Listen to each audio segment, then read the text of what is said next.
Hello, Mount Rudmore here, and I am back talking about BB24. Uh, yes, I know, it is January. It's been over for 4 months. It's almost February, actually. It's February tomorrow. Um, yeah, I meant to do this a little sooner, but, I kind of wanted to see how certain things went with certain people. Hello to my first viewer. And, I just wanted to see how things shook out in certain, postseason aspects. Hello, Scarlet Rain 88. Thank you for being here. And yeah, I decided it is time for me to do an official look back on the season and the contestants. Here's what I'm going to do. I am going to uh, grade them on like a classic grading system. Like if it was perfection, A plus. If it was a failure, it was an F.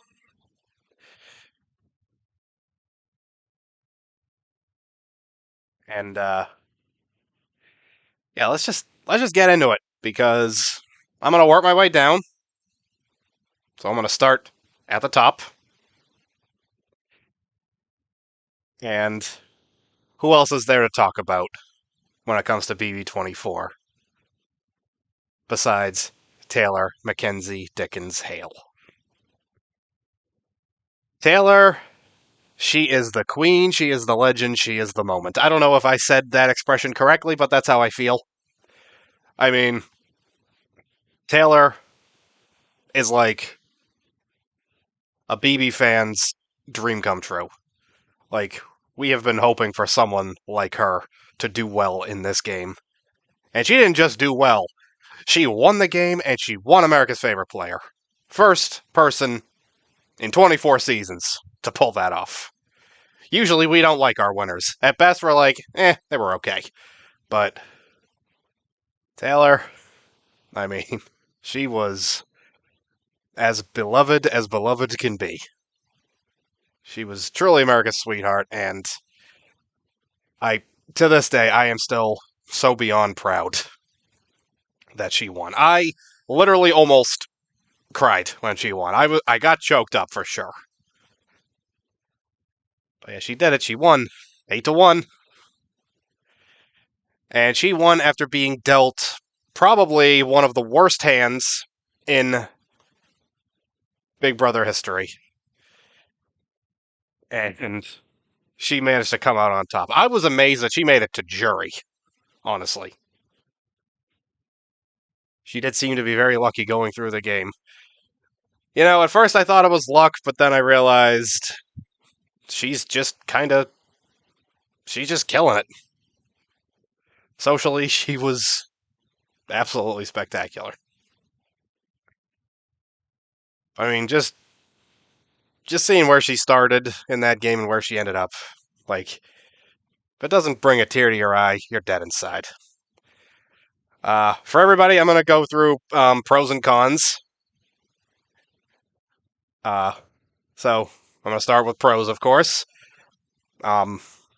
First pro I have in mind for Taylor is her kindness. She was unflappably sweet and polite to everybody. And, everyone thought she was really fake for it, but no. She is like that. Her mom raised her right, Oh, and by the way, my drink of choice today, I don't have this very often. It's Yoo-Hoo. Good old chocolate drink. They don't have the heart to call it chocolate milk, but it's still pretty good.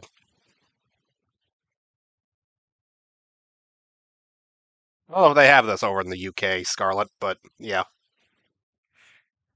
It used to be a pretty big deal here in America.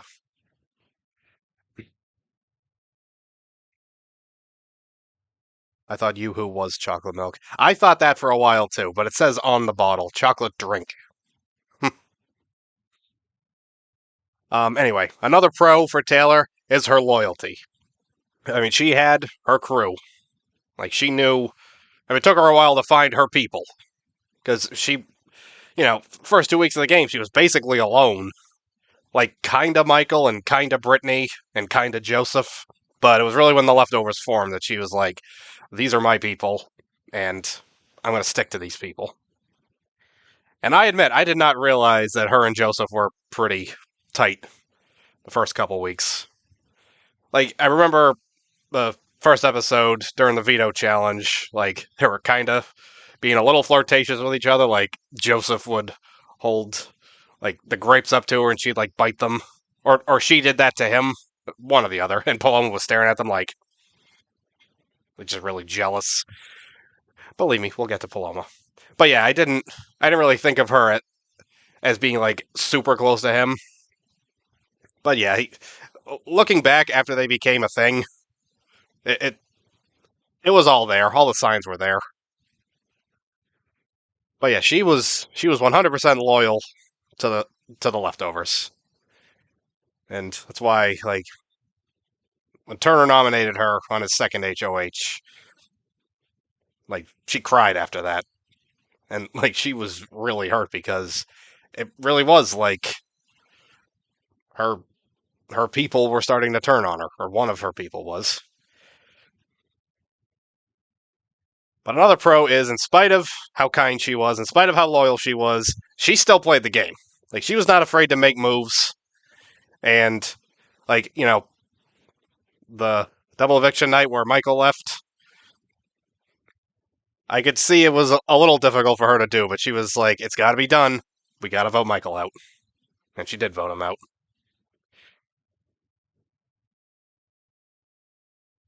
So, yeah. Taylor is proof that you can play Big Brother well and still be a good person.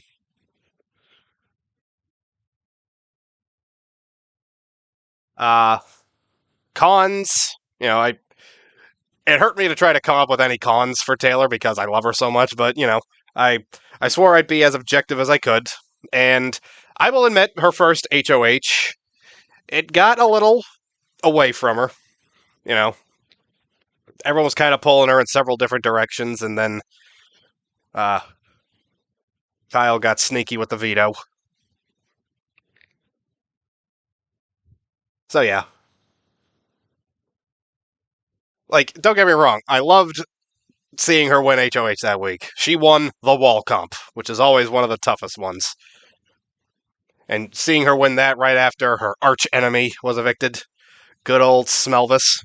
I'm kidding. He wasn't good. He was old, though, but he wasn't good. But yeah, seeing her win HOH right after he left, like, that was just a healing moment. Mm, sorry. Piece of dust flying in my face.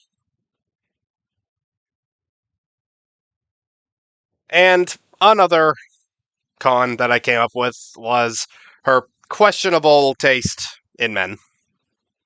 She had a crush on Smelvis early on, which, don't worry, he successfully murdered. And she ended up with Monty briefly at the end of the game. And it's like, okay. But I say questionable and not bad because when all was said and done, once she got the full story of what went down during the game, she's like, yeah, I should be with Joseph. And she's still with him to this day, 4 months after the season ended. So, yeah, that was the best I could come up with.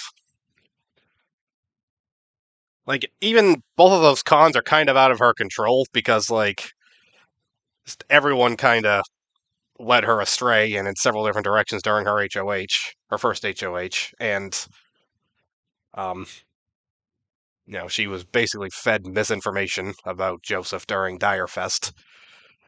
So yeah, those are the only cons I could come up with. Still, two things that were more or less out of her control.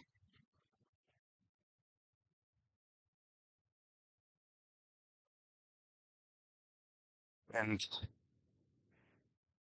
what I loved about her is that she always killed her enemies with kindness, but like an assertive kindness, Like, just because I'm being kind to you doesn't mean I'm gonna let you be mean to me. And she used this to get herself some jury votes. Like, Indy had plenty of reasons to vote against her because Indy left on Taylor's HOH. And Taylor was kind of talked into putting Indy up. She wanted Terrence originally, which, in hindsight, was the right move. Just saying. And then during Big Brochella, of course, Jasmine never really liked her throughout the game, but that was Jasmine's last week in the house, and she and Taylor finally started to bond. And, just Taylor was good with both of them in their final weeks in the house, and that won her their jury votes, I think. So, she may have had rocky relationships with them, but all's well that ends well.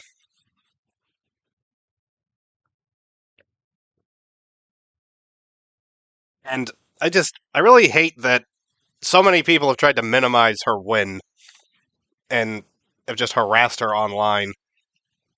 And it's basically gotten to the point that, at least for the time being, she's been chased off Twitter.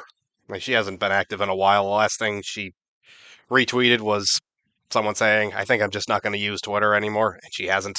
So, that's a shame. I really miss her. But I mean, just people don't know how to behave.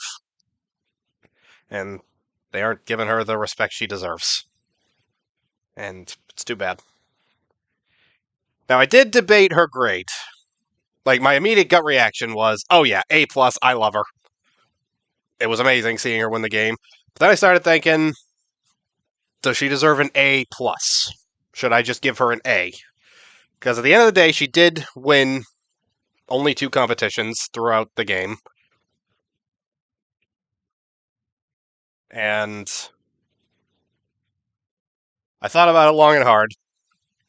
And I realized she won with only 2 comp wins to her name because she played the greatest social game in the history of Big Brother. She went from week 1 pariah to first place. She fought for her spot in that house every day for those first 2 weeks. And then after the leftovers fell apart, she went right back to fighting and got herself to the end and won 8-1. And just for that, I realized she does deserve an A+. The game she played, the game she had to play, and then turning that into a win, incredible. I don't know too many other people that have been on this show over the years that could have pulled that off. I don't think anyone on this season could have done it. And I am going to go a step further here, and I'm going to say that Taylor is my favorite Big Brother contestant of all time. Not even my favorite winner, my favorite contestant, period. Sorry, Vanessa from BB17, but I gotta give it to Taylor here. Wow, we're almost 15 minutes in, and I've spent a lot of time talking about Taylor. But, again, BB24, Taylor was the main character. Whether you want to admit it or not.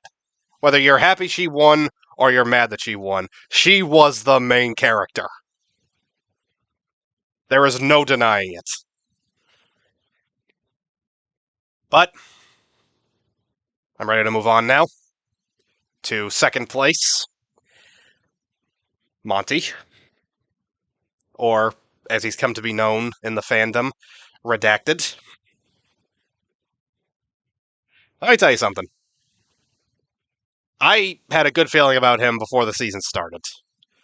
Just what I saw pre-show, like interviews and whatnot, things he was saying, like the way he was going to try to present himself. I think he's going to try to be like Xavier 2.0. And Xavier, of course, was the winner of BB23. And I'm thinking, I thought Monty had potential to be Xavier 2.0. But his first 2 weeks and his last 2 weeks They showed that he was a rather problematic individual.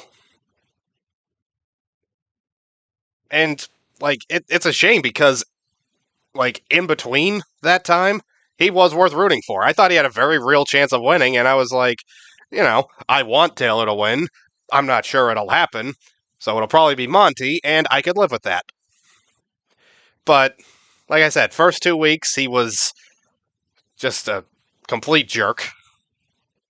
He was just super hot headed and stubborn and belligerent. And then the last 2 weeks, he just turned into an absolute chauvinistic jerk. The sexism came out hard. But I'm not here to judge everybody. I'm not here to rank everybody on how I feel about them. I am here to be as objective as possible, and I'm just gonna talk about their games as fairly as I can. So for Monty, I'm just gonna go right to the pros and cons. Um, the pros, he did have a pretty good social game, from beginning to end. It seemed like he was gonna come off the rails a little bit. It looked like he was almost making himself a target during week 2 because he was really fighting hard to save Pooch. And Amira and Nicole were starting to look at him funny. If one of them had won the week 3 HOH, possibly, maybe they could have considered going for him. I think Amira might have considered it. But yeah, once the leftovers formed, his social game was right back on point. I spent a lot of time in this pros category talking about why something I just said was a pro was actually a con. Monty's game does not really hold up to close scrutiny, does it? But overall, I would say he did have a good social game. I I had a feeling before the season even started, he would probably go a long way. Now that the cookout has finally broken down the barriers that had held African American contestants back for the previous 22 seasons, I'm thinking, you know, I think everybody has a shot at this now, and I just got a very sociable vibe from Monty, and I thought it would carry him far, and it did. He made it to second place.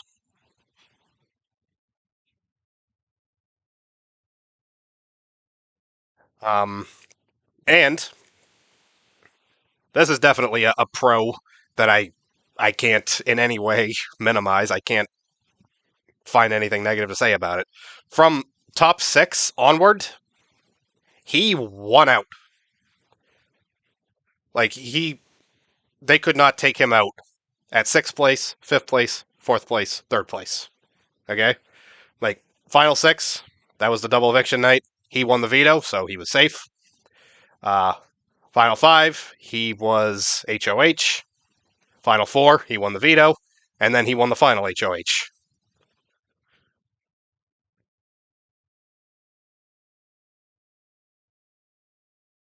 But the fact that he did that and still couldn't pull out a win means that it's time for us to go into the cons. Um, like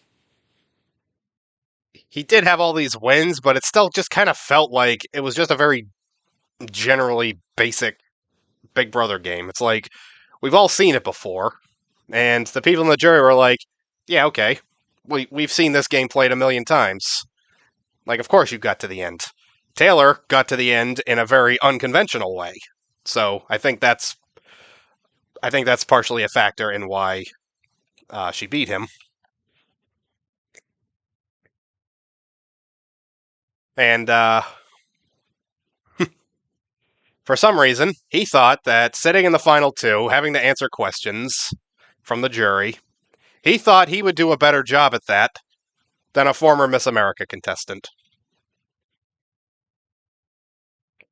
How'd that work out for you? 8-1. That's how that worked out for you.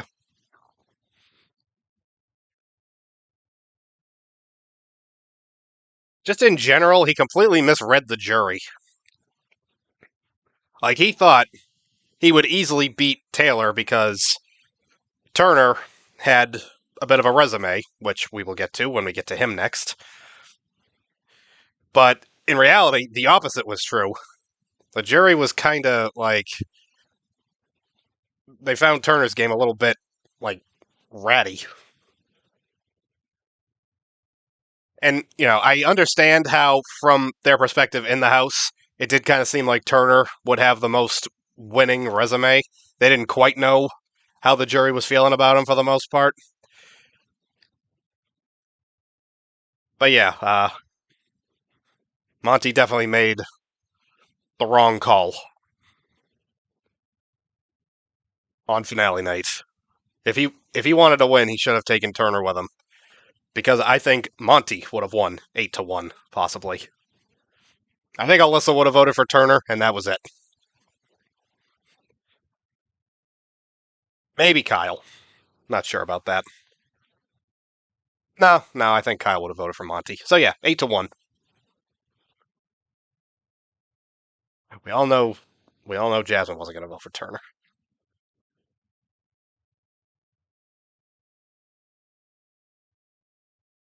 And just in general, like Monty, like I said, thought he'd be a cool guy. Thought he'd be like Xavier.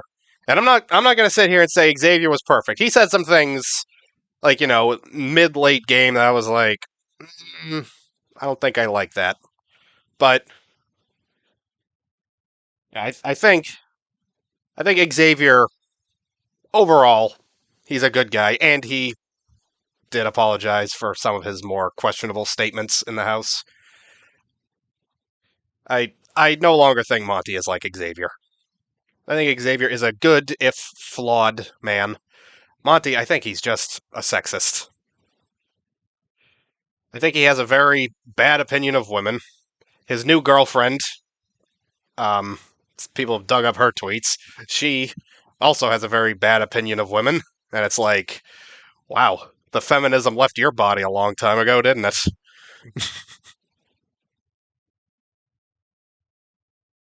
So yeah, I don't respect Monty.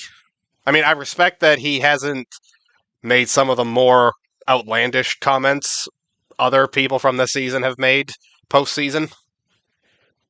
Like, he's basically just stayed quiet. He probably realized no one cares. And I think that podcast he wanted to use the winnings for probably not gonna come to fruition. I mean, he won 75,000 for coming in second place. I think you can put that money towards uh, better stuff for you. I think you can make wiser investments for yourself. So, for Monty's grade, I have decided I'm going to give him a B. Because he had the makings of a BB champ, but he just couldn't bring it home. Like, his game was kind of basic and maybe a little too much like Xavier, as well as maybe too much like certain other past BB winners.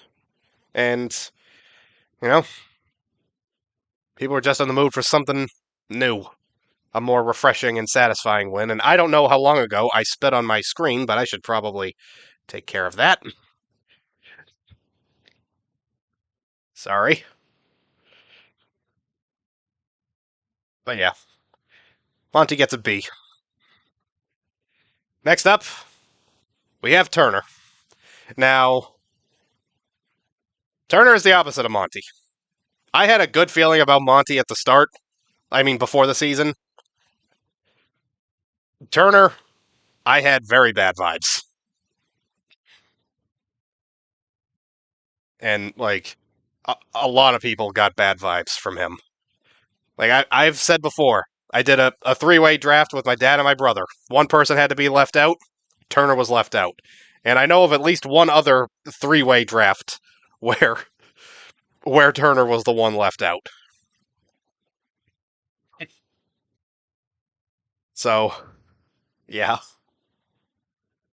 But Turner, pardon the pun, turned it around when the leftovers started because he was the HOH at the formation of the leftovers. Like, he wasn't the one who directly started it, but you know, it was Kyle and Joseph were the two main ones, and they got their story straight. They brought it to Turner, and Turner was like, "Oh yeah, let's do this." And yeah, Turner really made a name for himself for the fandom, among the whole fandom when the leftovers formed. And it was looking like he could possibly be a contender for even America's favorite player. Like, he was literally number one on the daily polls a few times. But then at Direfest, people started to be like, oh yeah, we don't like you, actually. Like, the thing about Turner was, early on, he didn't really shower much. Then he started to shower, and his gameplay got better. And then Direfest, like, they all just kind of smelled out there anyway, living out in the California heat. So, just when Turner smells bad, he plays bad. I think that's what it was.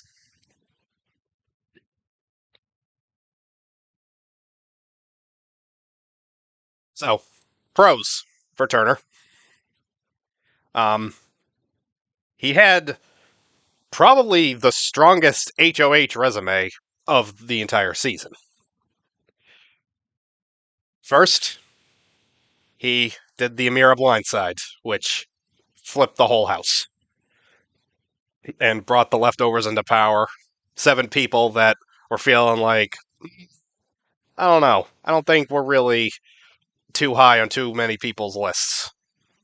Like, they realized they were all on the outside looking in, and then they're like, hey, let's all band together and go inside. So that was his first HOH, the Amira blindside.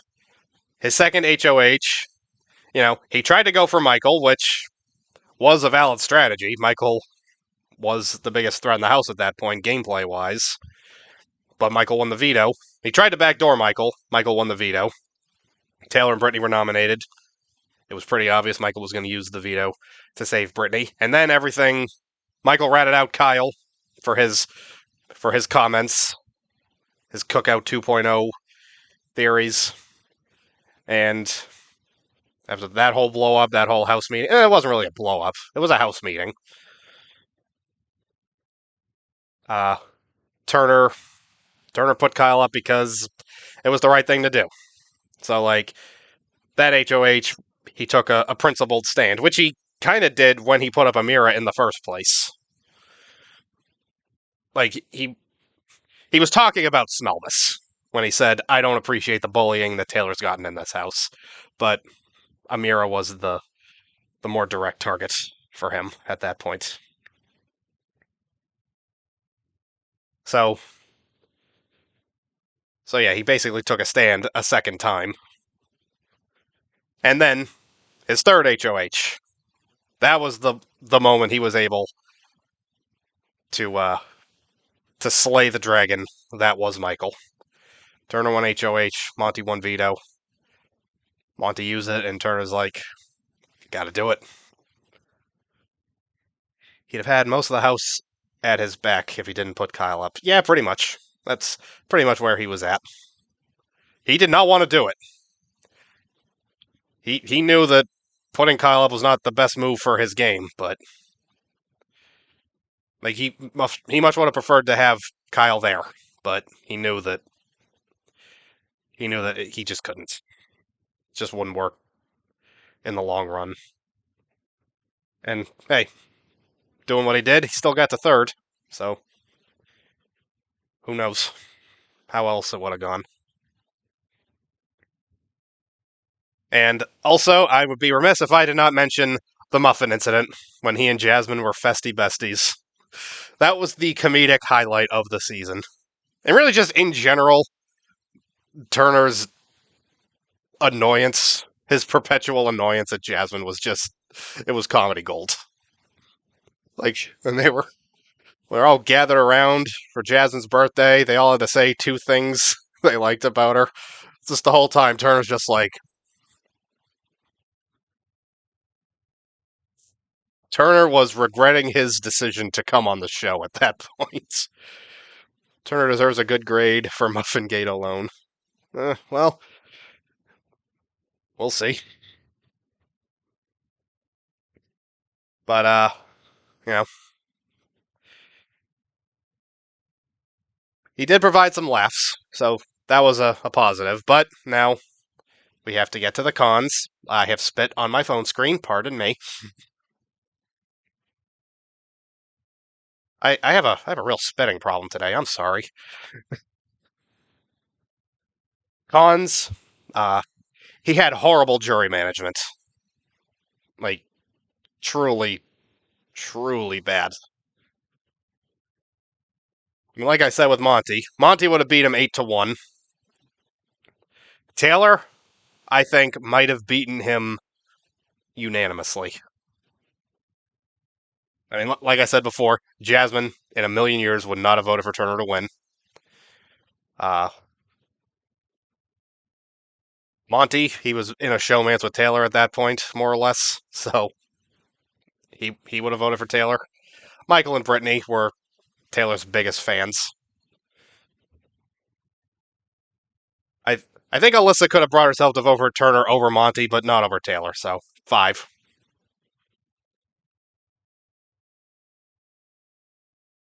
Uh, you know what? Actually, I think Terrence might have voted for Turner over Taylor. I don't know. Maybe not. Point is, he did not manage the jury well. Indy was weirded out by him also. He betrayed Joseph pretty hard during Direfest.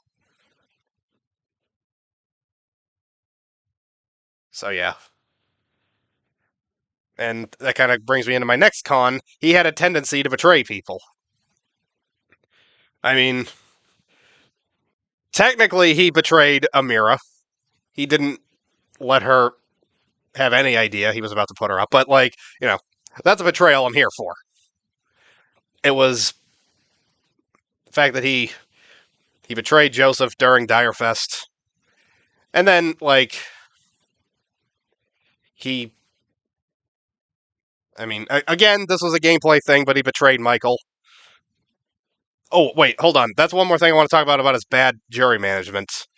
Michael was annoyed that Turner didn't really own it. Like, he didn't really own his moves. So that's another reason why Michael would never have voted for him. And then, Final 5, Alyssa was like, please, Turner, don't vote me out. You're my best friend here. And, of course, she's lost like 5 other best friends at that point, so he was all she had. And he betrayed her, too.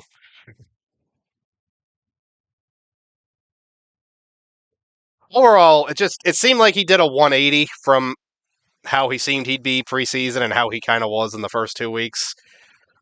Then, leftovers formed. It's like he did a 180, but then after a while, turned it around again. So it wasn't a 180; it was a 360. He just came back. He reverted to his old ways.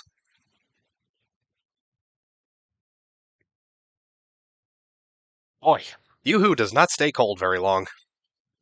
I mean, I have been here 34 minutes now. I'm 35 minutes in. I'm at 3 people so far. Oh boy. I'm sorry. Don't worry. As we get further down the list, people that weren't here as long, there'll be less to say. For Turner, I decided I'm going to give him a C+. He was really good at competitions, but he had little to no path to victory. So that's why he has as he would say, a mid grade, not a bussin' grade. I'm never saying that. I'm never saying that again. That kind of vernacular. I'm too old for it. I'm going to be 32 this year. I can't say that stuff anymore. All right, next up, 4th place, Brittany. Preseason, I expected chaos from her. And towards the end of the game, she brought the chaos. And, like, in the beginning, though, I really just felt bad that she was virtually unable to talk game with people before the leftovers. Just every time she would say something, she'd be ratted out to somebody else. And it made me think that she might not have been very long for the game. Like, Taylor was public enemy number one. I would say Brittany was probably public enemy number two.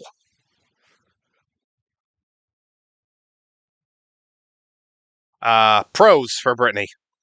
Only woman all season to win veto. She won two on her own and one with Michael. And technically, she got a veto from Otev, where Michael won, but they did it like as a team thing, which I still don't think they should have done. That was a really weird way to do that. Like to do Otev as a team competition, but still with one winner, pre-jury, with 7 people. Just that was weird. So she won 3 vetoes, but she got 4. Didn't Michael and Brittany win 2 vetoes? They won 1 together for sure. Like that was a definitive team effort. But with Otev, Michael won it alone. Like he was the sole winner of the competition, but because Brittany was his festy bestie, she got a veto as well. So, like, a lot of people are like, Brittany won 4 vetoes. I'm like, she won 3. She got 4. That's how I see it. Oh my god, leave me alone. I only get emails while I'm streaming. Um, Another pro, she was loyal to the leftovers while it was together. Like, wasn't even a question in her mind. Like, we gotta get ourselves to the end. But admittedly, once it became apparent that the leftovers were not going to be the final 7, that's when she did start getting a little more strategic, which, I can't fault her for too much, but didn't really work out for her too well. Which brings me to the cons. When she realized that Michael was probably on borrowed time and was almost certainly going to leave next time he was an option to be eliminated, she panicked. She didn't know what to do. She was going around talking to people, trying to, like, set things up for herself, but in doing so, she made herself a bigger target. Like, what she should have done, honestly, at that point, like, to other people, was to start distancing herself from them. Like, I get that probably would have hurt for her to do, because she was really close to him, but for $750,000, you can't both win. And another con, Final 5, she voted to evict Taylor and forced a tie. I'm still not sure she was capable of playing her own game. She did some questionable things when she was on her own, I'll tell you that. Although she did win a veto. She won the veto at Final 5 after Michael left, so, there's that. But she started to turn on Taylor. She thought she'd be better off trying to work with Alyssa, and she voted to evict Taylor that night. And thank God, Turner also voted against his best interests and voted to evict Alyssa, which forced the tie. Monty evicted Alyssa. Like, I thought it would be a tie that week, but I thought it would be Turner voting to evict Taylor and Brittany voting to evict Alyssa because those were the moves that made the most sense for their games. But they both did the wrong thing for their games. And, a negative times a negative is a positive.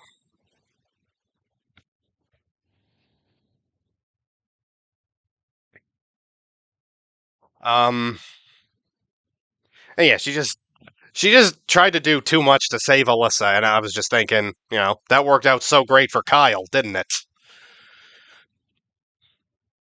So I didn't like that. But I will say, she didn't deserve being side eyed at the end of the game for being open about why she wanted the money. Like, she wanted the money because she wanted fertility treatments to start a family. She had like some kind of issue that like made it difficult for her to get pregnant. And like Monty was like, "Why would you even bring that up? That's like disgusting to bring that up." Like, it's disgusting. You want to start a podcast? Like, we need more guys doing podcasts.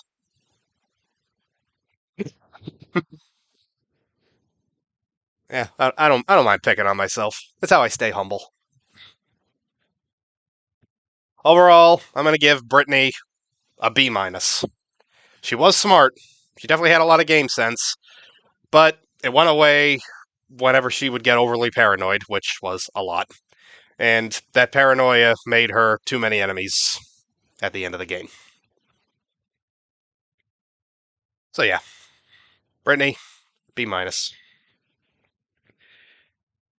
Next up we have, in fifth place, Alyssa. This girl was a walking red flag. And she was essentially the big D of BB24. So it's a good thing I expected very little from her preseason. There were three people I expected very little from before the season started: Kyle, Turner, Alyssa. Kyle and Turner had moments where they surprised me. Alyssa did not surprise me at all. Like, I had a feeling she would be a very weak player, and I was right. Pros, this will be quick. Um, she did have a decent social game early on, and she managed to get close to people that were bigger threats than her. Like, after Paloma left, like, she got really close with Amira, and then Smelvis and Nicole, then Indy and Jasmine, and then Kyle, and then Terrence. So, in that sense, it kind of worked out for her, although it was probably unintentional. I don't think she meant for it to go that way, just kind of worked out for her like that. Now for the cons. She was a blabbermouth. She could not keep any information to herself. I am alfalfa-ing. I gotta do something about that. Okay. She could not keep her mouth shut. Like, literally, information she gave to Kyle was used against her. He started the leftovers off of information he got from her. Like, she told him about one of the alliances Amira had going. I think it was old school. It was like Amira, herself, Terrence, and a couple others. I don't remember exactly who was in that one because it didn't last long enough to matter.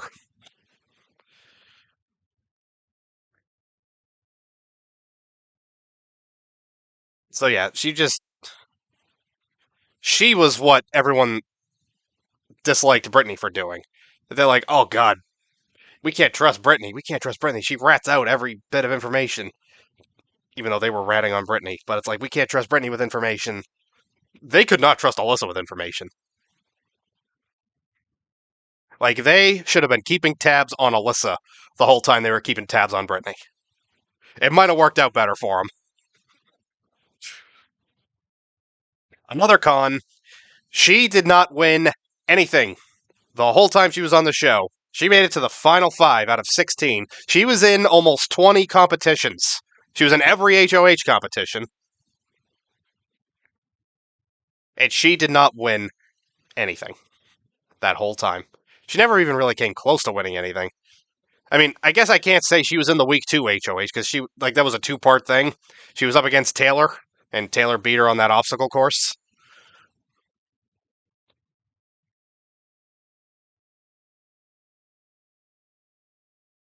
So yeah, just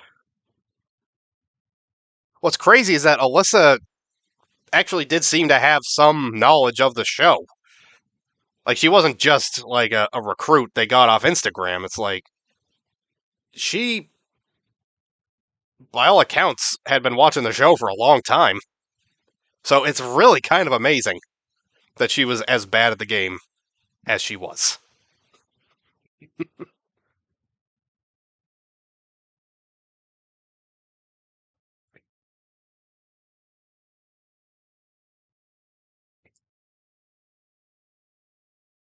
I consider it a very slight pro that she made it to fifth place with 0 wins to her name. Well, then I have to start going down the path of did Big D in BB23 play a good game because he got to second place with no wins and definitely over 20 losses?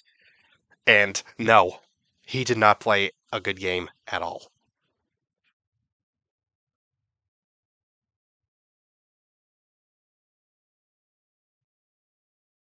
The thing about Alyssa is that she constantly played victim throughout the game, even though she was always pretty comfortable. Like, everything kind of worked out for her. Like, okay, like I just said, she and Taylor were up against each other in part one of the week 2 HOH. It was an obstacle course. That obstacle course was originally supposed to be the elimination competition for Taylor and whoever was voted out as part of that backstage boss twist, which of course was canceled because Paloma quit. So Brittany was voted to be safe from America. So it was going to be Paloma or Alyssa. And I really think it would have been Alyssa. Because Paloma somehow had a lot of friends in that house. And I don't think she would have. I think Alyssa would have been voted first. They would have voted Alyssa to compete in that competition. So she would have had to go up against Taylor, and Taylor beat her on the show, like the way it did pan out. So, of course, Taylor would have beat her if she was up against her. So, yeah, there is a universe that is not too far away from our universe where Alyssa was the first person to leave this season. Then she was so like that blind luck saved her really, and then she got saved by more luck to make her more comfortable. Week 4 when she and Indy were nominated, but they were pawns. But then they started thinking, you know what? Maybe we should just get Alyssa out. But then Smelvis came in and saved the day for Alyssa by saying, I'm going to use the veto, pull them off the block. Taylor and my closest ally will go up, and we'll vote Taylor out, even though Monty told him they didn't have the votes to get Taylor out. So she got saved for that. And then, of course, Kyle turned on the leftovers to protect her. And then from there, she just had to outlast a couple of bigger threats. And then finally, she just was calmly evicted in fifth place. But I will say, when she was evicted, it was not a clear-cut thing. Turner could have changed his mind at the last moment and voted to evict Taylor, and Taylor would have left. So even her final week,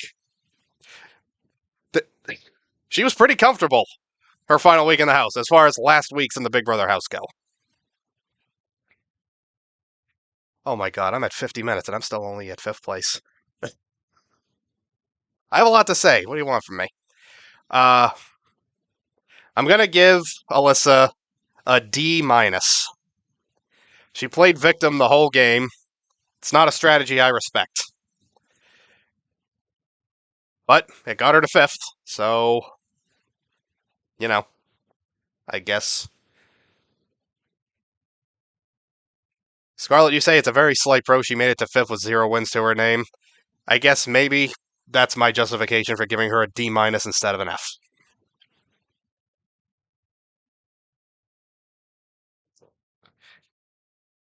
All right, next up, we have Michael.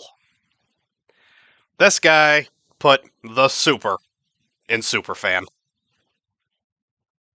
He was a hybrid of Janelle and Vanessa. And everyone feared him. Yes, the comp behemoth. We've had a lot of comp beasts over the years, but Never a never a comp behemoth. Well, one comp behemoth, Janelle, since he's tied with her. 9 wins out of I think it's the same for both of them. 9 wins out of 14 competitions they competed in each. So let's get to the pros for Michael. Uh, we've already said it. His comp ability was insane. In fact, he has 6 vetoes. That is the most vetoes anyone has ever won in one season in 24 seasons of the show.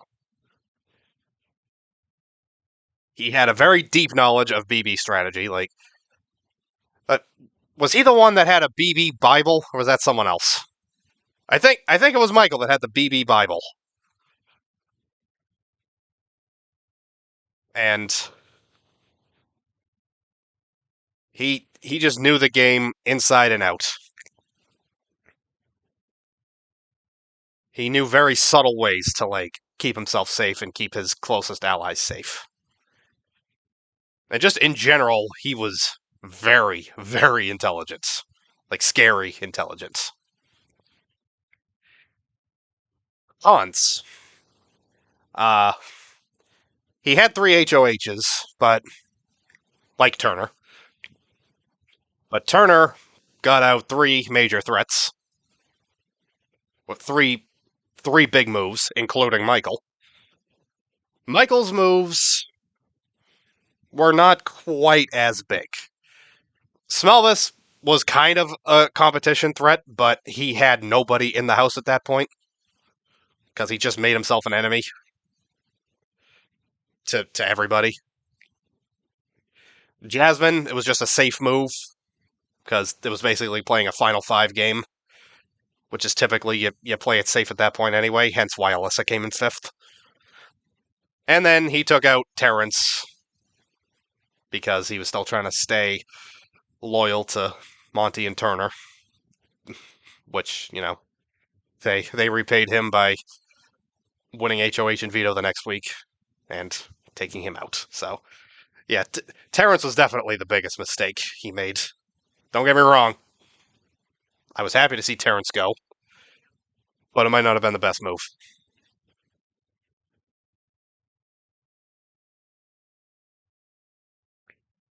It's like he took out popular targets instead of serious threats.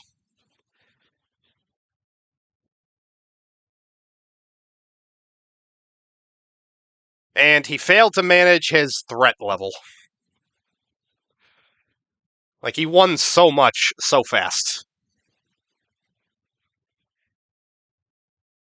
I mean, literally, 4 of the pre-jury vetoes, he won. 4 of the 5 pre-jury vetoes. And got himself an HOH. He had 6 wins going into jury.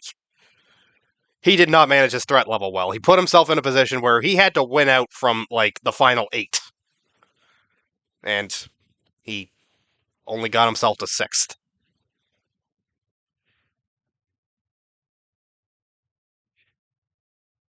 He ended up in the final 3 for America's favorite. I mean, the top 3 for America's favorite. And I'm not mad at it. I did enjoy him for the most part over the season. But I'm still it's basically me and Scarlett. I didn't approve of the way he left. It'd be one thing if he was really truly betrayed, but dude, you had 9 wins. And they had a shot and they took it. And he straight up said afterwards he was mostly doing it just to have an iconic exit, so it wasn't even that sincere. So yeah, I'm not fond of it. A lot of other people do like it though. They say it was the best exit ever. Whatever. I mean, nothing will ever top Austin in BB17 for me. It was a surprise eviction night. He got blindsided, voted out in a tie. He left without his shoes on. You can't top that for me.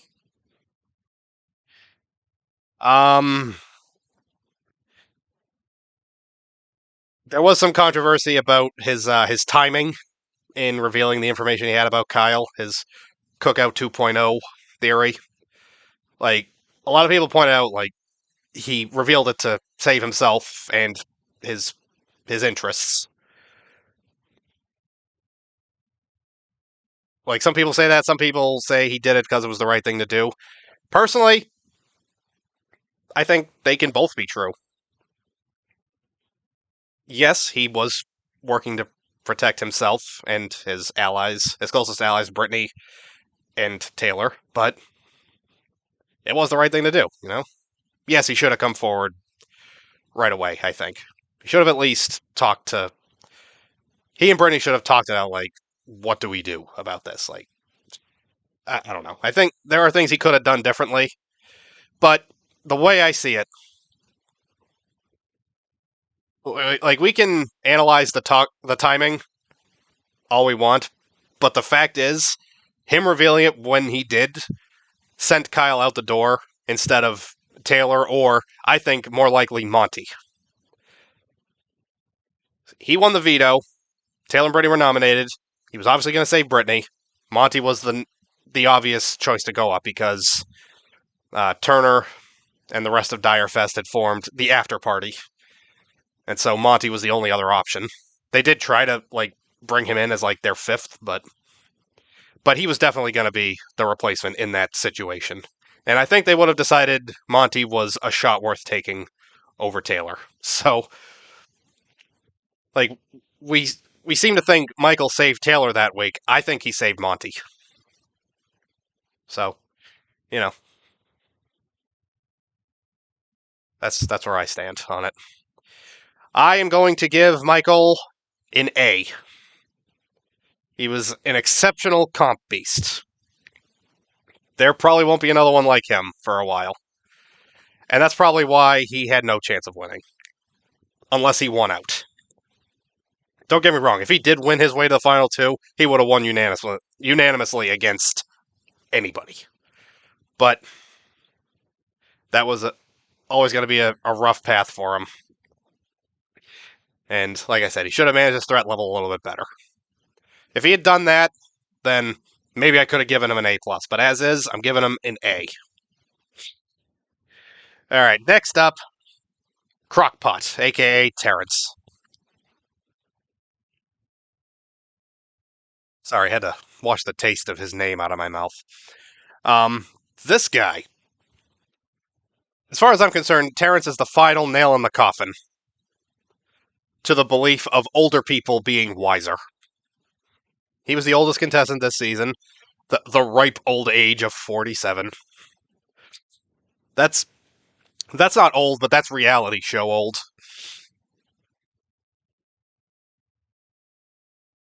You know, I would like to once again say I'm going to be as objective as I can. Despite the fact that this is probably one of the most unlikable house guests ever. He was on a show that aired on national television and streamed on the internet, and he has, last time I checked, less than 1,000 followers on Twitter. That's sad.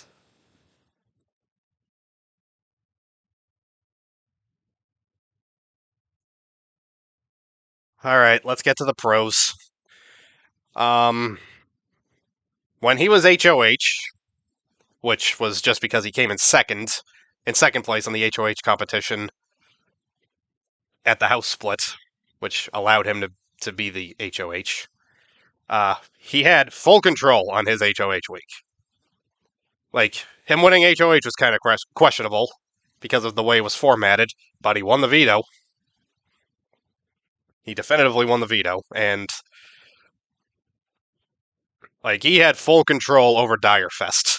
He made it much more dire for Joseph, that's for sure. And during the Amira blindside, he was on the blog next to her because they were festy besties, so they went up together. He did screw with her a lot to try to make her kind of feel like, oh, maybe I am going to go. And I did enjoy that at the time, for sure. Now, cons. This guy was openly vindictive to everybody. He straight up said to Michael, "You send me out, I'm going to poison that jury against you." Which, didn't have to because Michael was not far behind. And also, I don't think he would have had as much influence on the jury as he thinks he would. He rubbed a lot of female house guests the wrong way with his opinions.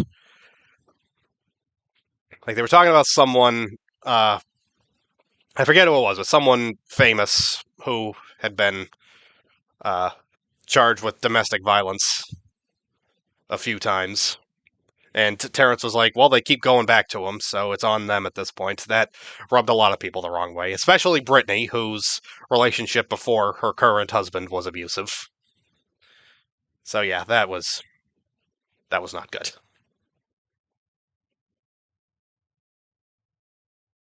And, a lot of problematic house guests this season have made amends for how they acted in the house.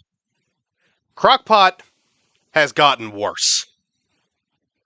He's gotten so much worse. First, he was spreading conspiracy theories that, like, post-show interviews with jury members were, like, convincing them to vote for Taylor to win the game if she made it that far. Like, no. Enough other jurors said, no, I voted for Taylor to win because I thought she played the best game. And, like, you could see that, she repaired her relationships with Jasmine and Indy in their final weeks. Alyssa was voted out by Monty in the tiebreaker, so, why would she vote for Monty to win? Like I said, Alyssa might have even voted for Turner over him. Michael and Brittany were her friends. Joseph was one of her biggest cheerleaders the whole time. It's like, you're just full of crap. Crockpot, you're trying to minimize her win. And then, to make it even worse, he made some really biphobic remarks about Turner.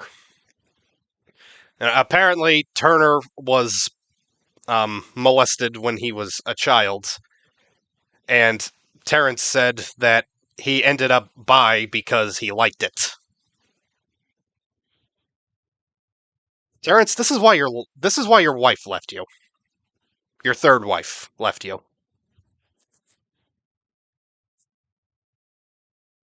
He is a really vile man. And that's why I don't even want to give him this score. But I'm being objective.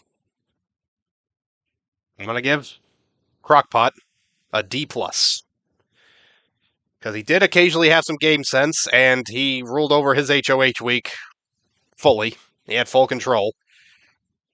But, like, his occasional game sense was overruled by an attitude that no one would vote for to win in a million years.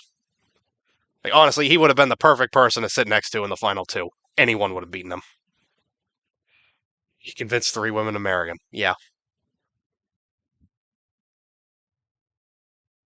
Finds women with low self-esteem. That's why he and Alyssa got along so well, and he didn't get along with Taylor. Taylor has a lot of self-esteem. Alyssa has none. And that's why I'm kind of worried that now that Alyssa and Kyle have broken up, that happened a few days ago, I'm not ruling it out that Alyssa and Terrence end up together. It would really creep me out, but the odds are not zero. Speaking of Kyle, he is up next. I'm already over an hour in, and there's a lot to say about Kyle because there's a lot of stuff around him. But Kyle was a roller coaster, for sure. There were highs and there were lows, but ultimately it went off the rails completely. I'll start with pros. Very strong social game. Like, early on, he would just kind of be assumed to be in everybody's alliance.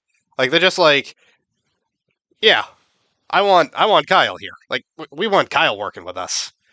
And I'm just like, what is this guy even doing? He's just kind of lounging around being goofy.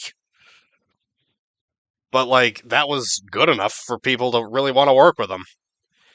And at first I was annoyed. It's like, oh my god, why won't someone just target this guy? But then like I would hear things he would say. Like even before the leftovers started, I was starting to come around to the realization that Kyle's actually kind of good at this. And like he would use that to like before the leftovers, his his game sense that he would share, it would put him in the room where things happened. And you know, he received a lot of info and he used the info well, including starting the leftovers. A lot of people were annoyed that Kyle tried to take sole credit for starting the leftovers, but like him and Joseph are tied for the most credit for starting it, in my opinion. Which is why Kyle's ultimate betrayal of Joseph hurts so much more.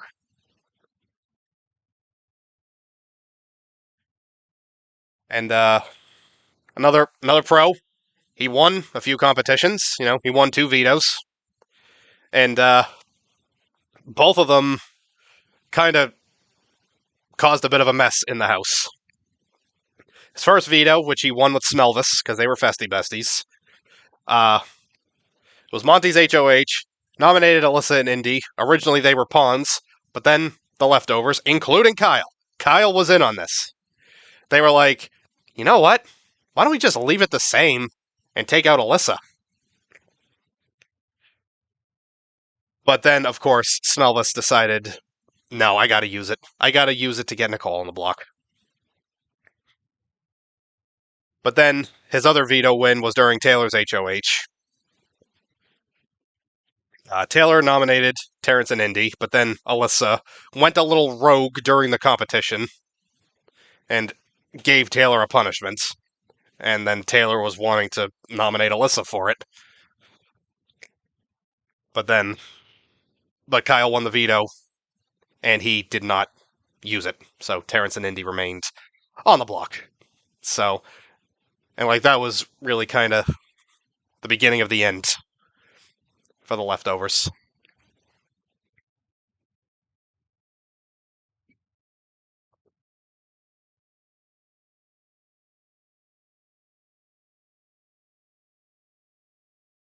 And let's get to the cons. Pretty big one. He was overcome with his fear and paranoia of there being a Cookout 2.0, which was already a really questionable thing to even say out loud. But he thought it was like, instead of the Cookout, that was all the Black House guests, he thought it was all the people of color this season. So like he thought Indy was part of it and Joseph was part of it. And he was so overcome with it that like he was playing well for a while, but once this fear entered his mind and it took over his game strategy, like that was the end of his good gameplay. Like strategy wise. And like just in general, he destroyed every alliance that he was a part of. Like it was good when he destroyed Pose Pack or Old School, whichever one he was in with Amir. I can't even tell. Can't even tell. She made too many alliances. But like he destroyed that alliance to form the leftovers. Then he destroyed the leftovers. Well, he turned on Joseph specifically, and initially Turner, but initially was able to bring Turner back in, all to protect Alyssa.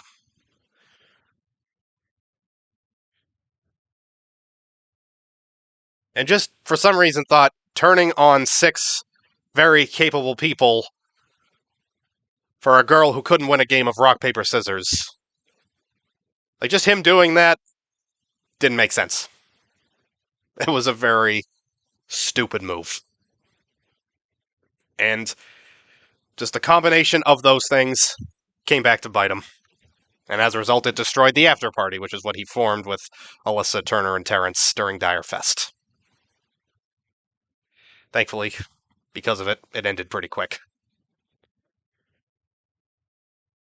What he tried to do was he tried to play off Alyssa's crush to help his own game as long as he could.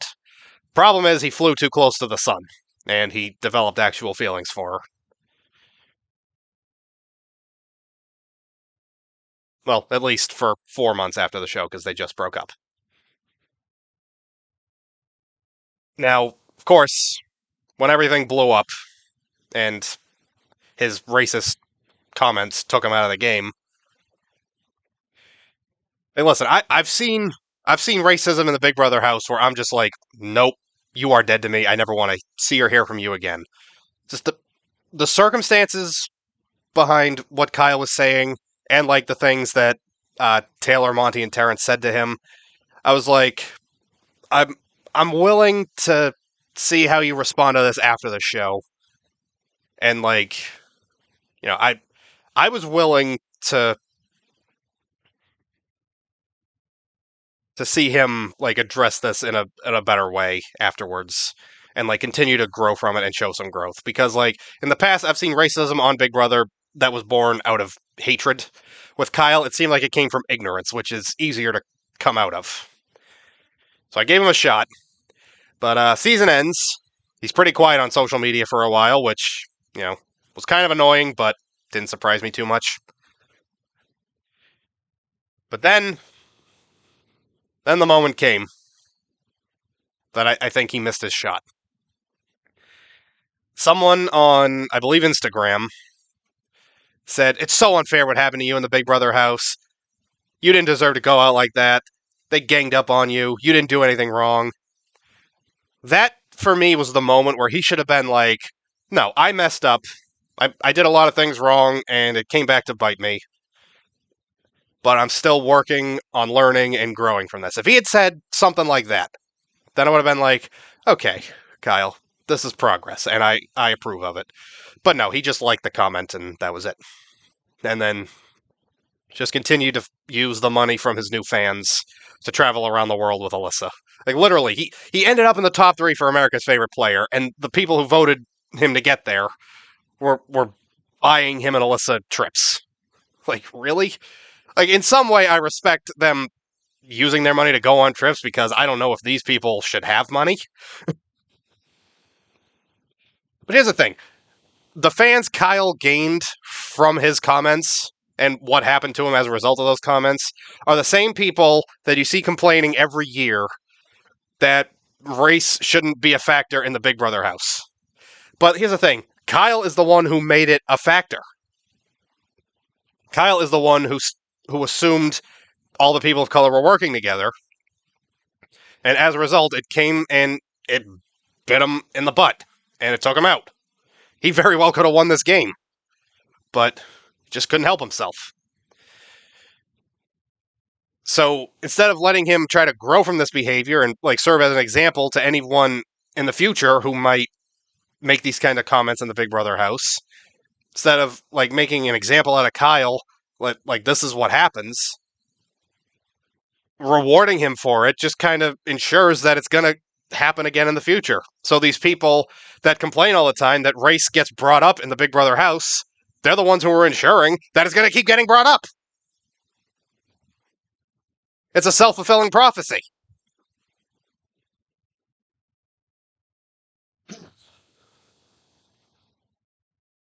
Anyway, as far as Kyle's actual game, I'm going to give him a C-. He could have won, like I said. He had a lot of paths forward to winning the game.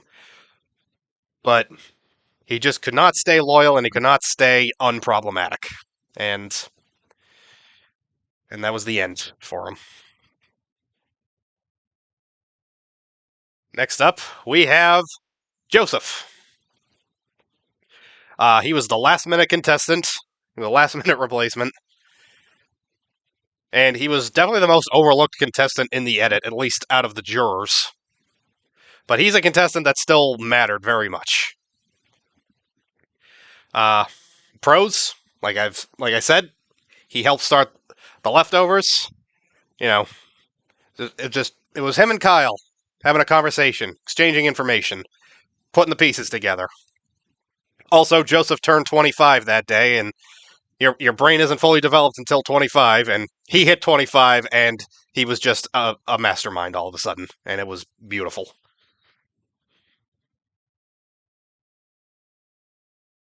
Just in general, he had a very analytical nature. But yeah, I remember the first couple of weeks, I'm like, I don't know if this guy seems smart enough to be a lawyer. Like, he seemed like a bit of a meathead. I judged him on his muscles. But, yeah, 24-year-old Joseph, I didn't care for. 25-year-old Joseph was the man. He was very loyal. He was unfailingly loyal to the leftovers. Like, when he ended up at Direfest, the only non-leftover out there was Alyssa. So, of course, he's going to try and protect his closest allies who are out there with him, Kyle and Turner, by trying to shift the target onto Alyssa. But of course, that came back to bite him, because A, Terrence was already wanting to target Joseph, and B, Kyle, and then later Turner, sold him right down the river. So, yeah. Loyalty doesn't go unpunished sometimes, I guess. Cons for Joseph. He didn't win anything throughout the whole season. He looked like he had potential to win some comps, but he just never did.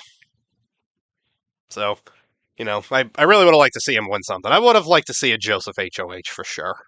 That could have been interesting.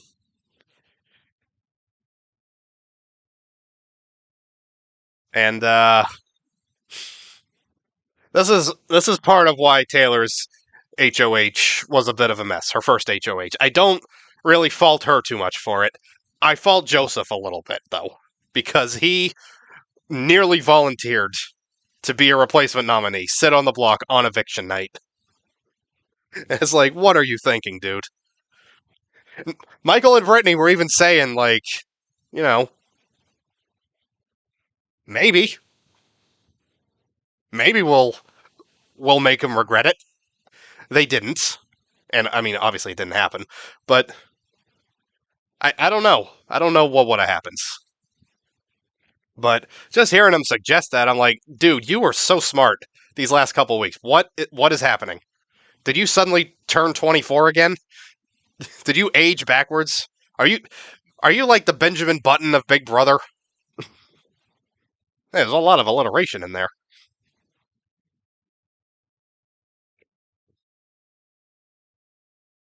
Um, Now he did say a lot of things during Direfest that like everyone kind of used against him, like the rest of Direfest used against him, mostly to sabotage any chance he had. Well, try to sabotage his chance with Taylor. Like they came back in and they're like, oh, Joseph went crazy out there. And like he did say some things that, maybe he shouldn't have said, but his back was against the wall, and you know, I can't fault him too much for it.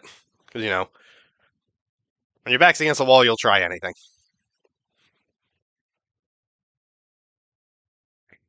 I want to give Joseph a C plus. For the most part, he was a very smart player. And he was definitely a very loyal player, but he just needed some wins for himself. He needed a resume. If he had even one win, I would have put him up in the B category, probably. Maybe even higher if he really masterminded it, but, that's just speculation. All right. Next up, we have Jasmine. Now, I'm going to start by saying that she has apologized for how she behaved during the game, and like she and Taylor have become good friends, and like Jasmine has been like a cheerleader for Taylor anytime some questionable stuff has been said about Taylor, and Taylor even like worked with Jasmine for some like product line, like some kind of business thing she had. So I am at peace with Jasmine now. But during the season, I wanted to blow my brains out every time she talked. She was insufferable. Absolutely insufferable. Uh, Pros. She did have a good social game early on, you know. She definitely had a good thing going with most of the women, you know, except for Taylor. And she was the only female HOH this season besides Taylor, and the only female to win anything besides Taylor and Brittany.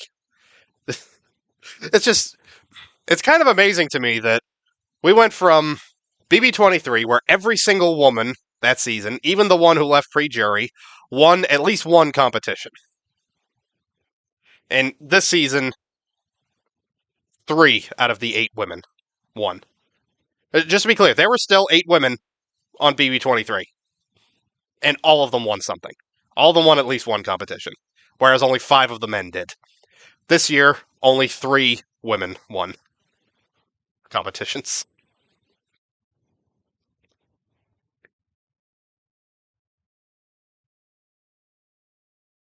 Now, I do believe.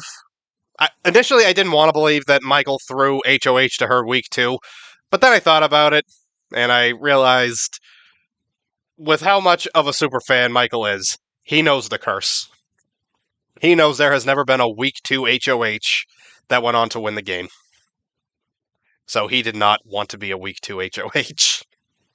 I think he would have thrown it to anybody in that position. Like, he knew about the curse. You don't want to be the first one to walk in the door. He wouldn't have been, but he didn't want to risk that. And he did not want to be the second HOH.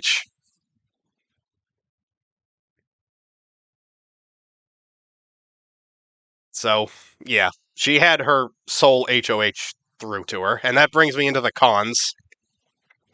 In general, during competitions, she was awful.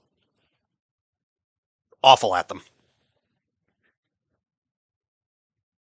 She made it about 3 feet on the balance beam, where Michael won his first HOH. She jumped off the wall comp, before the episode even ended. She was up there maybe 5 minutes at most. And then, of course, week 3, Turner's HOH. She and him are festy besties. They have to do a challenge where Turner would lift her up to assemble something. She passed out. She passed out. She literally could not do the competition. So her and Turner had to sit it out. So she was just very, very bad at competitions. Also, during the game, she had a very selfish and entitled attitude, especially after she rolled her ankle. Like, she was weighted on hand and foot. I had repressed this, but I actually rewatched some of my streams from early in the season to try to remind myself of things I might have forgotten about. And here's something that I repressed and didn't want to bring up again. She was so lazy and entitled. She got Nicole to wipe her butt for her. And I said this in my streams then, and I'll say it again now. Your hands were fine. Oh. Now, I think she became mostly well known for her southern sayings. I like to call them bumpkinisms, because she was like a real country bumpkin. And first of all, her southern accent really kind of came and went, and it was like she couldn't decide which part of the South she was from. It was like, you look better than chicken in an air fryer. You're gonna get served a plate of blindside butter beans. Like, it was the combination of the voice and the thing she was saying that was just making me like.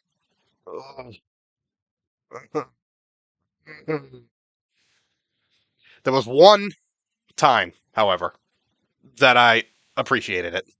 She gave one of her bumpkinisms to Taylor for her outfit on finale night. The outfit that Taylor wore week one that she said was her finale outfit, and she put on like a fashion show for everybody because they said she should, but then everyone was like, "Oh my god, can you believe her being all egotistical like that? Like you told her to do it."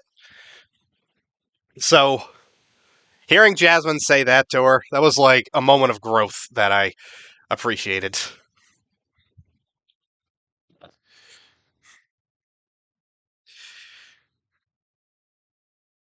You're gonna give Jasmine a D.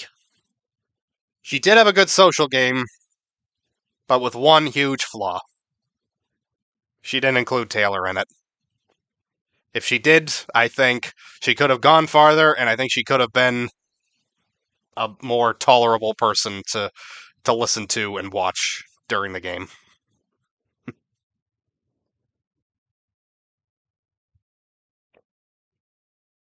I'm going up on an hour and a half now, and I just finally finished the top 10. All right. Next up, the first juror, Indy. She definitely ended up as one of the bigger disappointments for me because she was one of the few tolerable people early on. Like she started off like just like a purely chaotic person, like chaotic neutral, which is the most interesting alignment. But in time, it stopped being enjoyable and it stopped being neutral. Like she really seemed to take a side.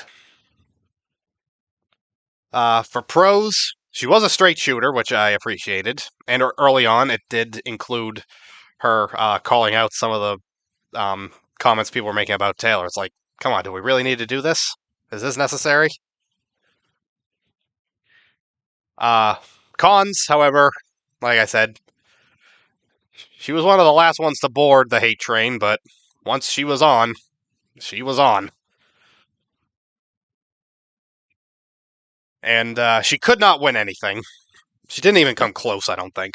Like, I don't remember her doing particularly well in any competition. Like, it was never, oh, it comes down to so and so and Indy. Ah, so and so won. Indy was so close. It's just like, no, Indy was barely a factor.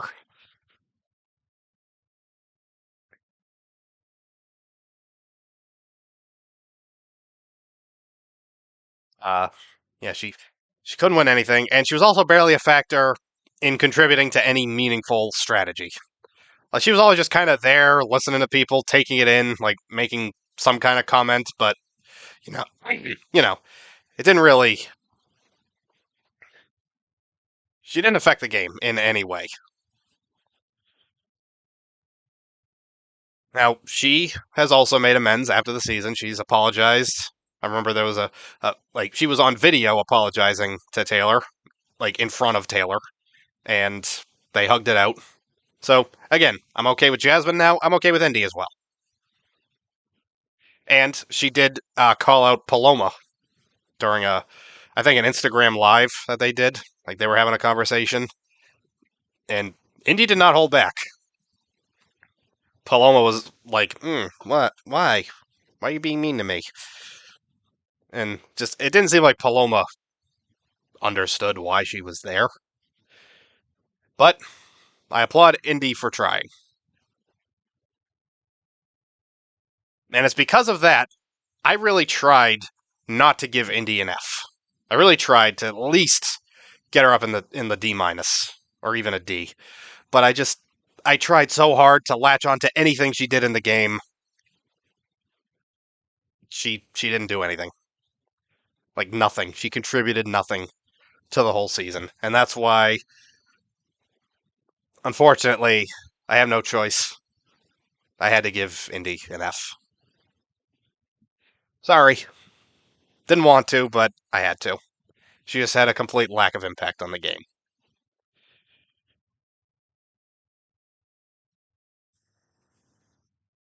Okay. Next up is Smelvis. Uh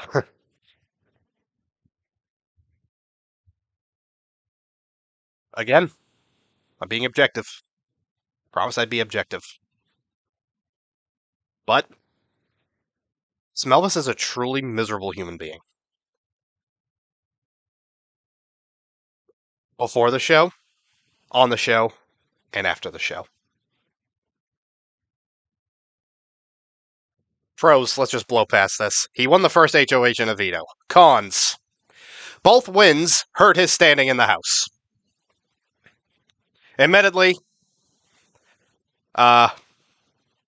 his HOH week kind of got away from him as well because, Paloma left and canceled the eviction. But, he put up two people, Terrence and Michael, for flimsy reasons. Michael won the veto, put up Taylor for an even flimsier reason. Like, he nominated three people that he probably should have worked with. Like, he could tell Michael was a super fan, so he should have worked with him. He could tell Taylor didn't have anybody, so he should have brought her in. And Terrence was the old guy, and the old guys are always kind of othered in this game. He should have brought them all in. Instead, he nominated them all week one.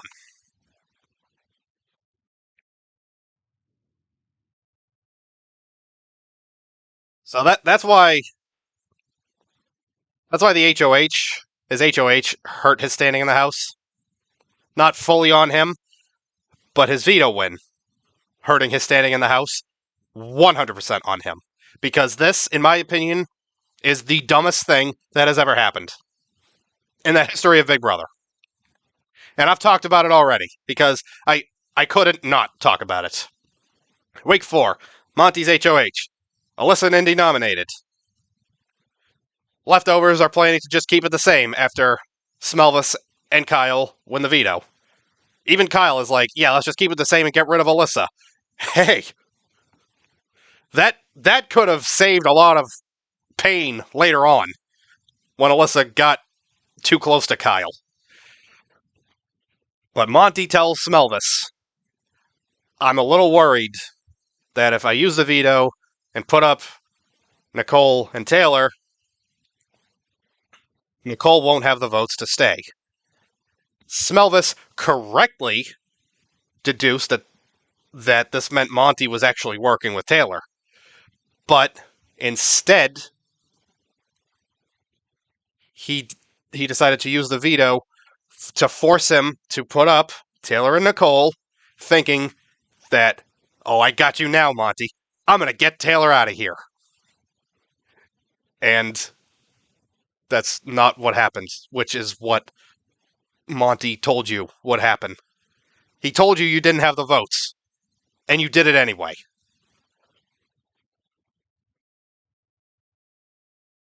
It's just, he had such a bad game sense, and he had a very disrespectful and creepy attitude that did him no favors in the House.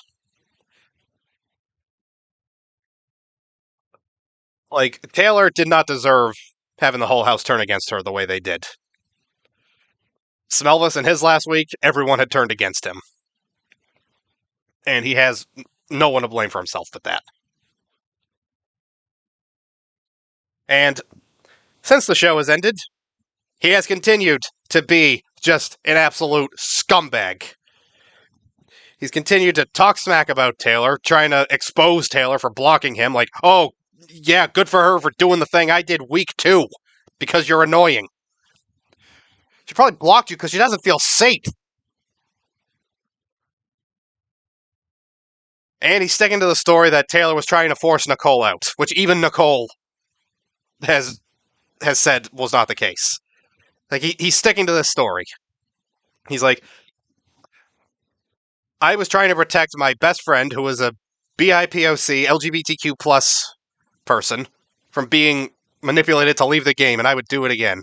Like, oh, how much did it hurt you to say all those letters? Like that. I bet it hurt you a lot.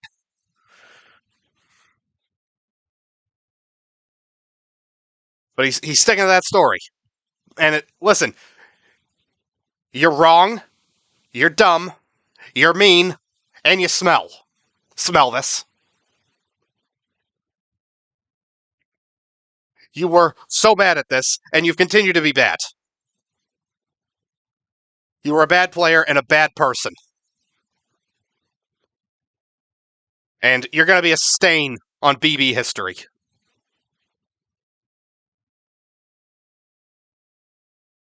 Like, you are going to end up on lists of worst players and least likable contestants. For the remainder of the show's run, you are going to be at or near the top.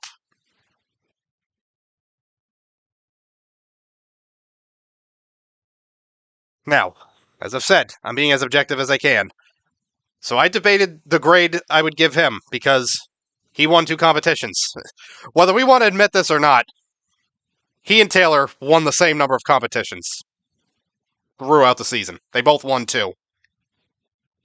But Taylor managed to turn 2 comp wins into winning the whole thing with her social game. He turned 2 wins into being the last pre-juror because he played the worst, the dumbest, the most disrespectful, the most cruel social game ever. And it is for that reason that I proudly give Smelvis an F. Both in the game and out of the game. He is an F as a person. F for failure. He is a failure of a man. Oh, for all the clout you want, you'll never win a war of words with Janelle. Okay? Sassy sip.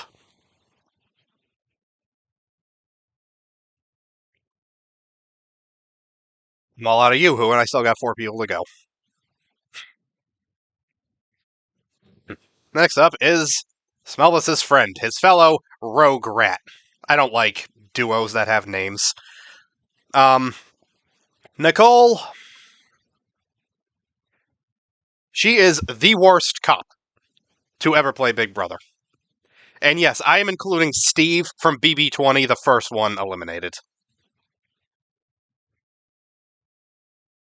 That guy was narrowly evicted week 1. She was evicted unanimously.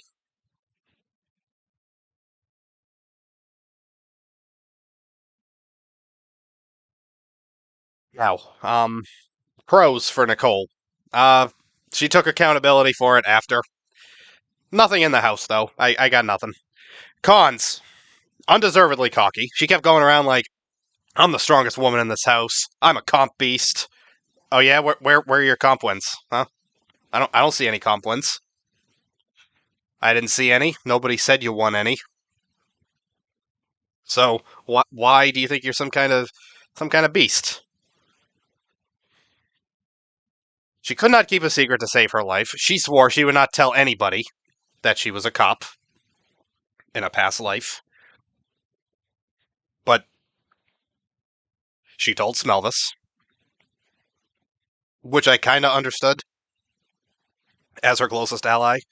But then she told Alyssa, I think Jasmine and Indy also.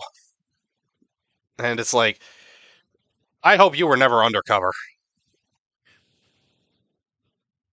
She was a detective, and I remember I learned that on stream, and it blew me back. I was like, how? Like, we need to reopen her cases. There might be some innocent people in jail. And another con, she lost potential votes that could have kept her. I mean, she was going. She was not gonna make it through that week. But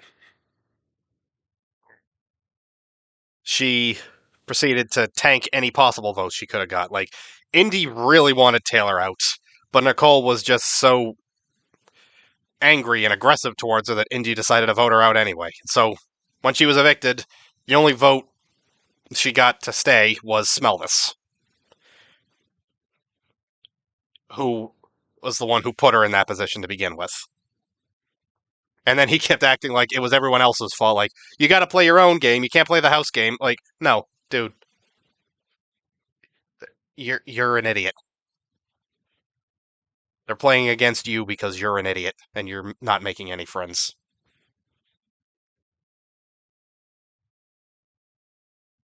She was actually one of my top 3 before the season started. Her, Taylor and Michael were the three I was most excited to see play the game. And now here I am, having given Taylor an A plus and Michael an A, and now I'm giving Nicole an F. 3 straight Fs. Can we go for 4? Let's see. All right, next up we have Amira.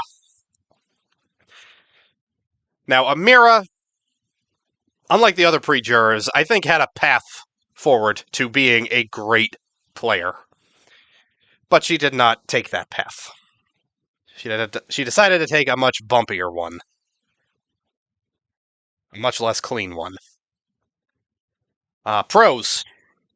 Amira did a great job running Jasmine's HOH. Like, I barely consider that Jasmine's HOH week. It was Amira's. She was pulling all the strings. Amira was the one who pushed for them to vote Pooch out instead of Taylor.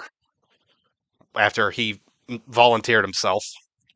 Amira was like, he's given us this option, so why wouldn't we take it? And to be fair, that's what I would have done, probably, if I was in there.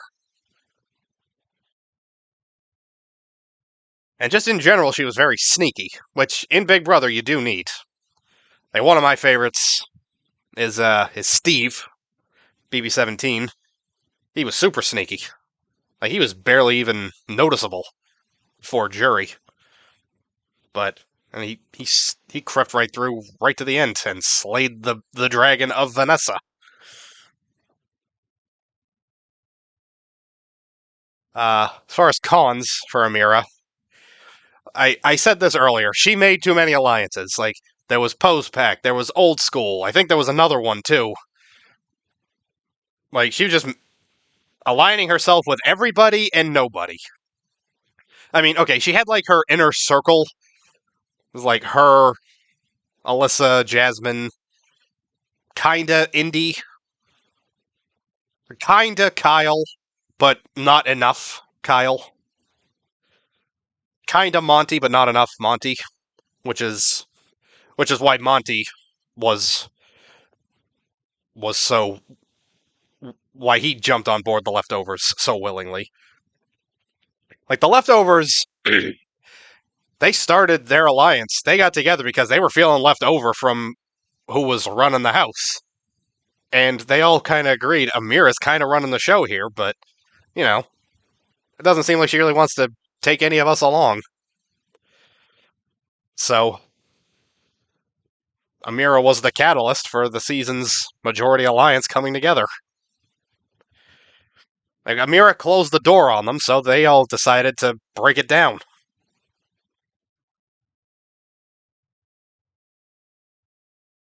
And, you know, she had a very cunning nature, but it all went away anytime she would talk about Taylor. Like, she was very jealous and vindictive and petty against Taylor.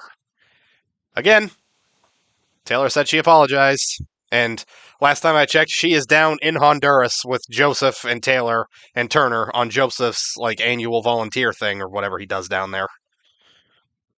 I think it's an annual thing. Yeah. You know, again, on good terms now. I'm at peace with Amira. But just, I think back to night 1 when the feeds came on. People were seeing her and Taylor in close proximity to each other, and everyone was like, yes, I want this to happen. And it just never did. And, you know, Amira, it would have been much better for you if you did. If she had included Taylor in even one of her alliances, then, like, if she had made Taylor feel like she deserved to be there with her, and it's entirely possible, Taylor might have opted to try to protect her a little. Maybe even been like a mole in the leftovers for Amira. But no. She gave Taylor nothing, so Taylor was completely loyal to the leftovers. I'm going to give Amira a D+. She played hard, and at times played well, but she didn't know when to stop, and it did her in. All right, next up, Pooch. Joseph Pucciarelli, better known as Pooch. Pooch. Who would have thought a guy with a dumb nickname would turn out to be such an idiot?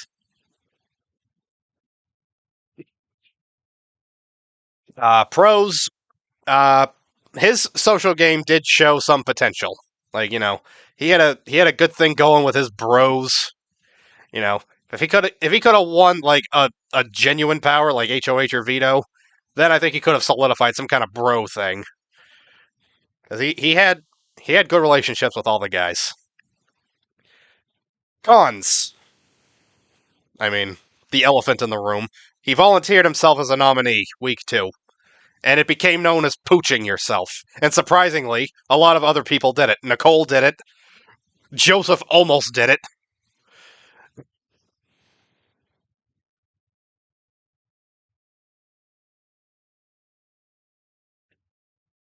Like, even Alyssa said that it was a stupid idea.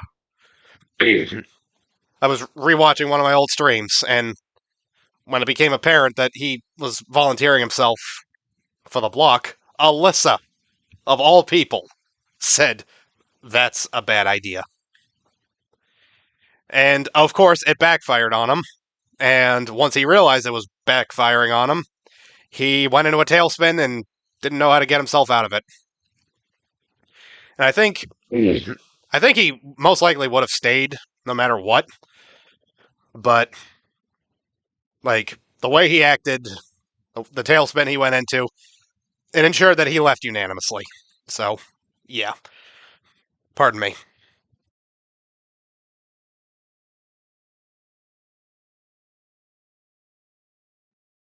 Sorry. Throat's getting a little stuffy. I've never talked this long before. This is my longest one ever that I've done. I thought it would have taken me an hour 15, but I don't know. I had more thoughts than I thought I did. Like I have my memo notes in my phone, and I've been just going through them. But like I'll see something, then I'll go on another train of thought. Um, I don't even know if Scarlett's still here. You haven't commented since Terrence. Sorry, Crockpot. Um, the thing about Pooch is he was gone so quick. Like he was mostly forgotten about. Like pooching yourself was all that was remembered. It was remembered that he volunteered himself, but people kind of forgot some of the problematic things he said. Like saying that Taylor's true colors will come out once she's nominated. You are still here. Okay. Thank you. But yeah, he said Taylor's true colors would come out, and it was just dripping with microaggression. And also, something else I've forgotten about, he was very touchy feely with Joseph. Like, he was crawling all over him. And, like, dude, personal space is a thing.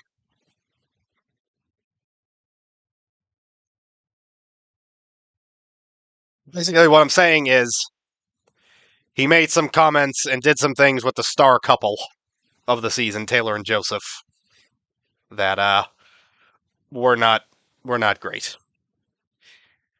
And there's another one I had nothing to latch onto, so I'm gonna give out yet another F because Pooch was just a complete buffoon.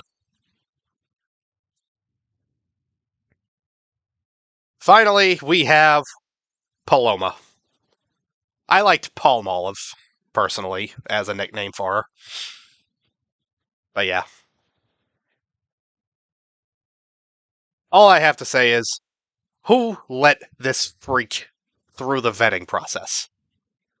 Like, how was she clear to be on the show?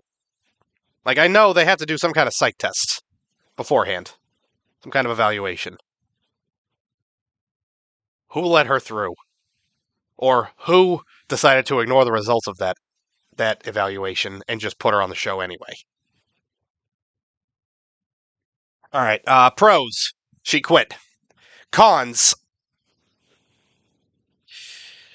She may have only been there for, I think it was 6 days, but she tainted the majority of the House against Taylor due to her insane amount of jealousy. And she was responsible for giving the show negative press from like major publications within days. Like the show premiered on a Wednesday.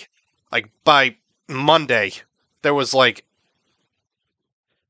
actual major publication, like Variety, I think, was one of the ones did a that did a story about it.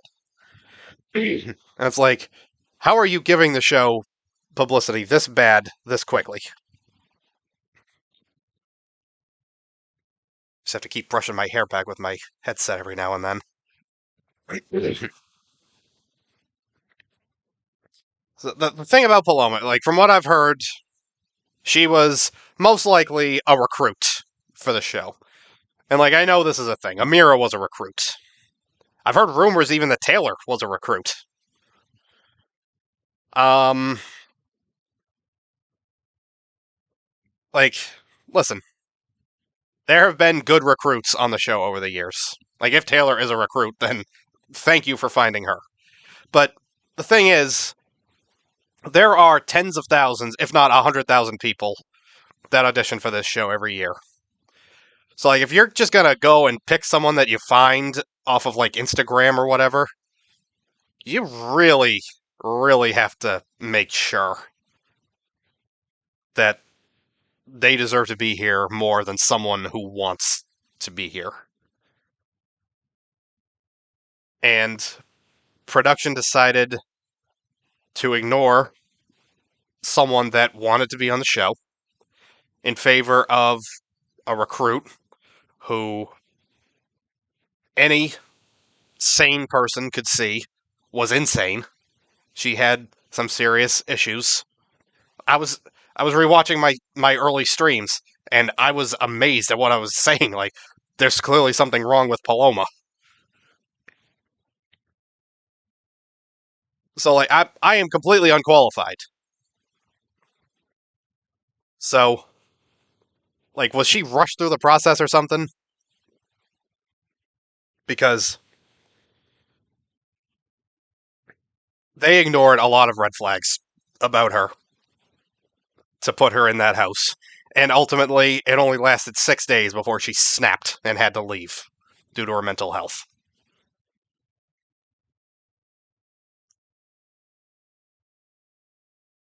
So they ignored a fan of the show, someone who voluntarily auditioned for someone who gave up after being an insanely toxic presence on the show. Now, I recently had a dream that I was picked for Big Brother. I was picked to be on, and I immediately started panicking and woke up in a sweat. Like I realized I can never be on Big Brother. I can't. I won't make it. And it is because of this realization that I am no longer afraid to talk smack about production in my streams. So I'm going to say that I hope whoever cast Paloma was fired. You don't deserve to have anything to do with this show. Like, just never again. Be more thorough in the vetting process. Now, there is also a grade here called an I for incomplete. I considered giving Paloma an I for incomplete because she quit the game so quickly. But she had such a negative and lasting impact that nearly ruined the show, that nearly derailed the entire season. It's because of that I'm giving her an F. That's 5 Fs. Indy, Smelvis, Nicole, Pooch, Palmolive. All Fs. All right. Last thing I'm going to do is I'm going to give the season as a whole Agreed. Um, the season had some really bad twists. Okay, I'm sorry. Like, Festy Besties was like it was about to be a disaster. Like Amira's alliance arranged themselves so that they were each in a duo, so that no matter who got nominated, no matter who was HOH even, they had the votes to take out whoever was not in their alliance that was nominated. And like I heard what that duo was, and I said I was done watching. Thank God the leftovers came together and decided to actually flip the house and make it more interesting. Because that twist was not going to lead to anything exciting with the way it was about to go. Without the leftovers, that twist would have ruined the season for so many people. And then Big Brochella and Direfest, also a really terrible twist because Direfest, like they were living outside where there are wall yellers. Like even ignoring the fact that that's practically torturing the contestants. Like literally a couple weeks after that, there was a huge heat wave in California. There's like it was 110 degrees, which for you, Scarlett, is over. It's almost 45 degrees in Celsius. Like they could not have kept them outside for that. Like it would not have been safe. They would have killed them.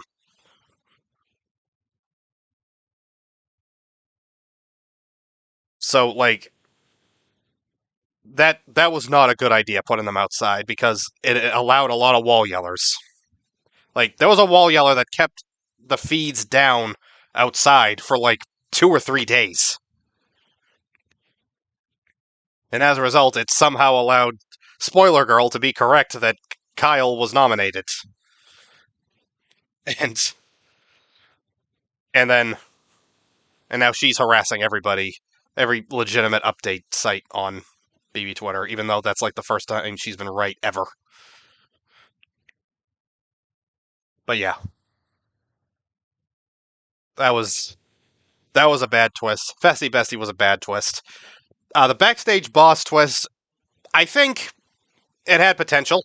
I think that could have been interesting if we got to see it play out. But you know that one I've said it before. That's just in the pile of accidentally flopped BB twists. There've been a lot of them over the years, and this one flopped out of pure bad luck. Like it was, the odds were low that that one would fail. Um, there were also some pretty dumb challenges this year. Like one of the first HOH comps in the first episode was they had to attach fake piercings to their face. And I'm like, really? Come on now. And then there was uh during Festy Besties, the one that Kyle and Smelvis won, that veto that they won.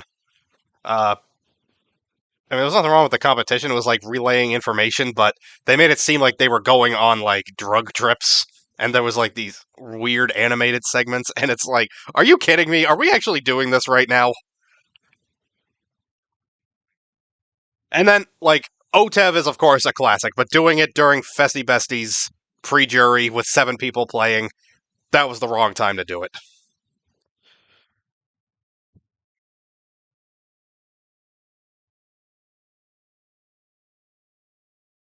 And as I've said, some of the gameplay was downright idiotic from a lot of people. 3 jurors in particular. I mean, pooching yourself became a thing in the house. And of course, Smelvis just made the dumbest move in Big Brother history, putting up his own closest ally, even though he was told she didn't have the votes to stay. So, with all of that stuff, it sounds like I didn't enjoy this season, right? Wrong. This season was a roller coaster, and it messed with my blood pressure. It stressed me out, it made me angry, but oh my god, was it worth it in the end? to see Taylor come out to that confetti, to get America's favorite, become the winningest contestant in the history of Big Brother in terms of money. And just the fact that it had so many house flips, it had some of the most cutthroat gameplay we've seen in a while.